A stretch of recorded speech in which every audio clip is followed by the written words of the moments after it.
Okay, here's the thing. My last video has almost 60 views, and that means I'm an influencer now, so I should totally make another one, and I'm kinda sick and have nothing else to do, so why not?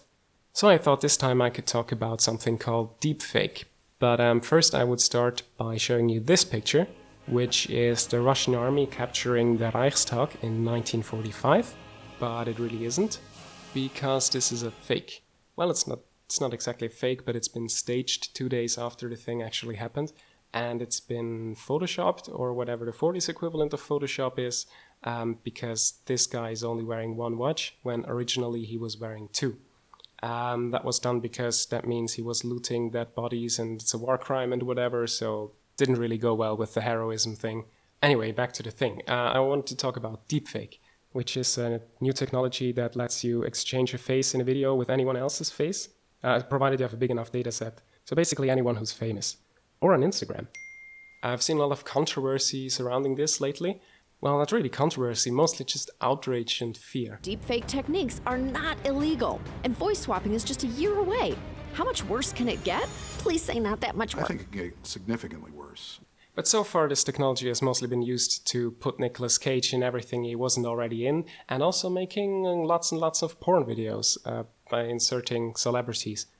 And probably some overlap where they make Nicolas Cage porn, but I'm not gonna Google that. And people are outraged about this because it looks like that means you can no longer trust the video. And of course that's horrible, because that could mean anybody can do anything now and it's the end of the world. Well, personally I think that's a bit silly, and I'm not particularly worried about this development. Now, does this mean I'm just extremely naive about the future? No. Actually, I'm pretty sure it won't be long until nobody will be able to tell if a video is fake or not, as it's already the case with photography. But I just feel behind this fear there's an incredibly, weirdly positive picture of the past. And what people keep bringing up is that we're in the post-truth era now, or that we're making post-truth politics, where everybody could just claim anything and nothing is provable anymore. But that word always makes me wonder, like if this is the post-truth, when the hell was the truth era? I mean, that must have existed, right? Like 20 years ago? I take the fact that he develops weapons of mass destruction very seriously. Or 30? I never told anybody to lie, not a single time, never. These allegations are false. No. The defense policy of the United States is based on a simple premise. The United States does not start fights. We will never be an aggressor. Maybe the 70s? Never profited from public service. I've earned every cent. And in all of my years of public life, I have never obstructed justice. No. The communist fifth columnists among us are working for world dictatorship. To accomplish this, their strategy is to undermine the confidence of our people in the American system and the principles on which it stands. If a person supports organizations which reflect communist teachings, or organizations labeled communist by the Department of Justice, she may be a communist. Oh, I don't like where this is going. How sad to disillusion you.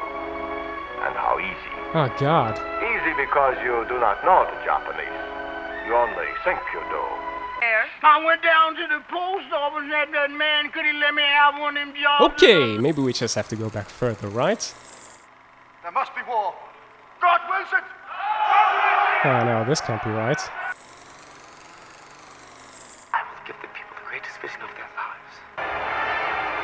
Nope.